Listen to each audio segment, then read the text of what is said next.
Israeli shekel लगातार मजबूत होता जा रहा है, लेकिन कई इजरायली कंपनियों के लिए ये मजबूती एक बढ़ती हुई समस्या बनती जा रही है। डॉलर अब 23 सालों में पहली बार 3 शेकल से नीचे गिर गया है, जिससे निर्यातकों और खासकर इजराइल के हाईटेक सेक्टर पर दबाव बढ़ गया है, जहां कंपनियां डॉलर में कमाती हैं लेकिन वेतन शेकल में देती हैं।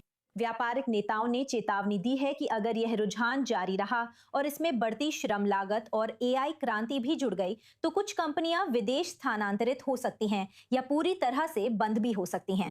हमारे सहयोगी हिब्रू चैनल की संवाददाता अदी कोहेन इस रिपोर्ट में जानकारी दे रही हैं।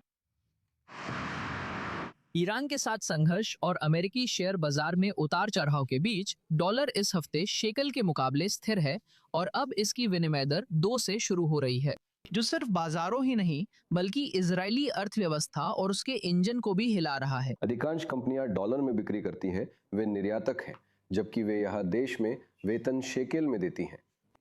जैसा कि हम जानते हैं, वेतन लगातार बढ़ता जा रहा है और जब आप डॉलर में बेचते हैं और डॉलर की दर गिरती जा रही है तो लाभप्रदता कम होती जाती है। हाईटेक क्षेत्र तूफान में है, डॉलर की दर नुकसान पहुंचा रही है।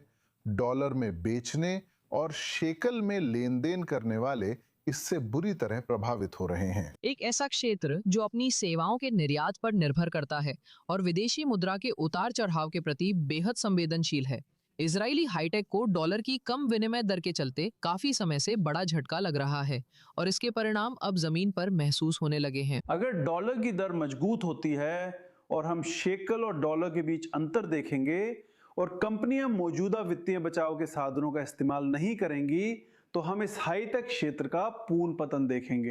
लेकिन हम 2 घटनाएं देखेंगे, या तो कंपनियां बंद हो जाएंगी या फिर हम देखेंगे कि कंपनियों के पास कोई विकल्प नहीं बचेगा, वे अपने कार्यबल को बाहर निकाल देंगी और अधिकांश काम सप्लायर्स के साथ ही होगा अगर वे मजबूर हुए। इजरायली कर्मचारी की मासिक लागत 10,000 शेकल होती है। अगर आप पूरी टीम लेती हैं तो ये साल में लाखों शेकल हो जाता है, जबकि उसका सहयोगी यूक्रेन, पोलैंड या अर्जेंटीना से हो तो उसकी लागत 40 से 60% के बीच हो सकती है। तो वार्षिक हिसाब से ये बहुत महत्वपूर्ण है।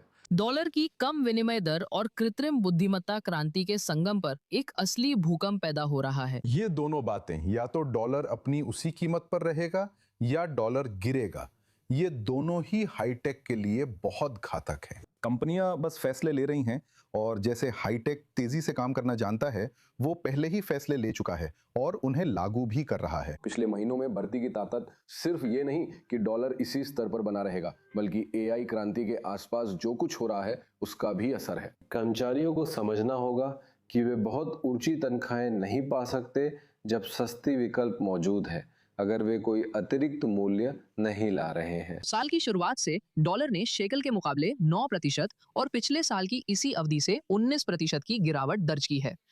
अगर ये रुझान जारी रहा तो इजरायली हाईटेक इंडस्ट्री के लिए ये विनाशकारी होगा। कुछ लोग इसे घातक प्रहार कहेंगे। मुझे लगता है कि बैंक ऑफ इजराइल को हस्तक्षेप करना चाहिए, शायद धीरे धीरे हस्तक्षेप करना चाहिए। बैंक ऑफ इजराइल के पास हस्तक्षेप करने के लिए रिजर्व भी हैं, लेकिन यहाँ सरकार का भी हस्तक्षेप होना चाहिए। ये ऐसे नहीं चल सकता। मुझे लगता है बैंक ऑफ इजराइल को बहुत पहले ही हस्तक्षेप कर देना चाहिए था और उसने अब तक ऐसा नहीं किया, क्योंकि कई कंपनियां इस कम विनिमय दर से प्रभावित हो रही हैं। हम हाईटेक यूनियन में बैंक ऑफ इजराइल के गवर्नर और वित्त मंत्री से संवाद और सभी की सुनवाई की अपील करते हैं। उनकी मौजूदा निष्क्रियता सबसे बुरी है। हमें नहीं पता क्या उम्मीद करें, आगे की योजनाएं बनाना मुश्किल है। इजरायली उपभोक्ता डॉलर की नई दर से सामंजस्य बिठा रहे हैं, जबकि निर्यातकों और हाईटेक दफ्तरों में तनाव बढ़ रहा है। साथ ही बैंक ऑफ इजराइल और यरूशलेम के निर्णयकर्ताओं पर दबाव है कि वे निष्क्रिय ना रहे, क्योंकि ये केवल एक सामान्य घटना नहीं बल्कि आर्थिक पतन की शुरुआत हो सकती है।